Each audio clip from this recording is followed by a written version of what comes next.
Please, please help us. We've been here 33 days, eating rats, cons. We need help. Imagine being marooned on a blistering, deserted rock in the middle of the ocean for over a month. No fresh water, no shelter, just you, two friends, and the rats you have to hunt to stay alive. In February 2021, Coast Guard Lieutenant Rayleigh Beecher was flying a routine patrol over Angela Cay in the Bahamas. He was staring at the island that is historically completely deserted. But when he looked down, he didn't see an empty beach. He saw three people desperately waving for their lives. Finding them was a miracle. But how these three Cuban castaways survived 33 days in one of the harshest environments on Earth defies everything we know about human endurance. And they were only hours away from dying there. The Pacific Ocean covers 63 million square miles.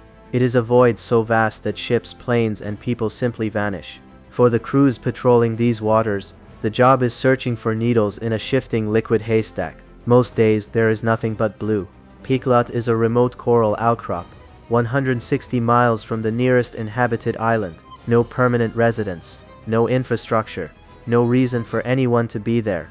Lieutenant Beecher and his co-pilot were conducting a routine surveillance sweep as part of a joint US-Australian search operation. Below them lay pristine white sands and dense palm fronds.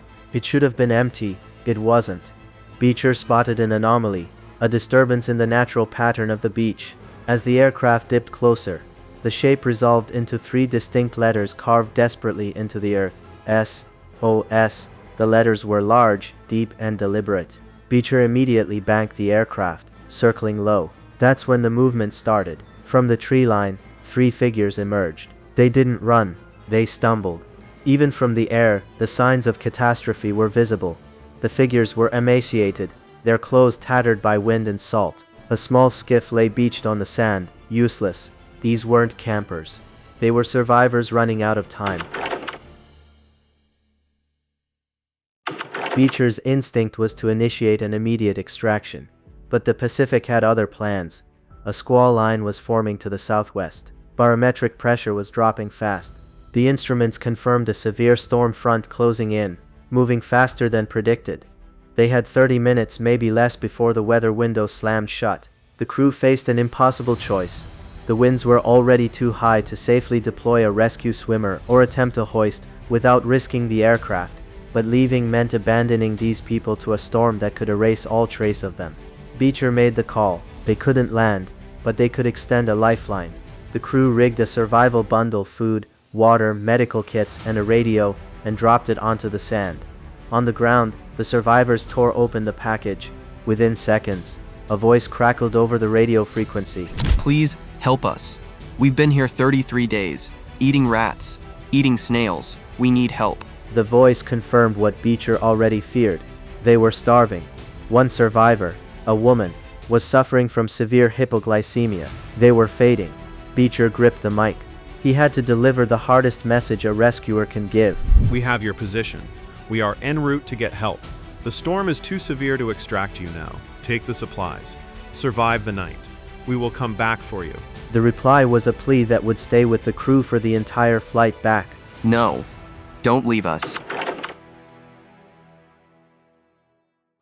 Back at base, 500 miles away, the storm battered the tarmac. For the crew, sleep was impossible.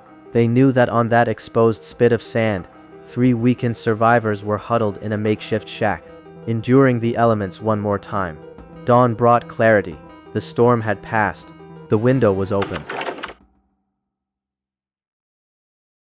The rescue operation launched immediately. As the rotor wash kicked up the sand on Piklot, the crew held their breath. Had the shelter held?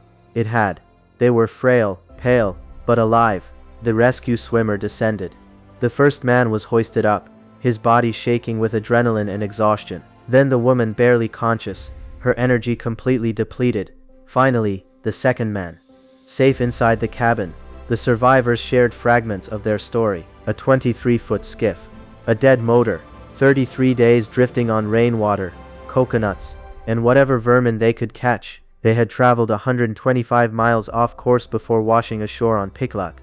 If they hadn't carved those three letters into the sand, if Beecher had looked away for just a second, their story would have ended on that island.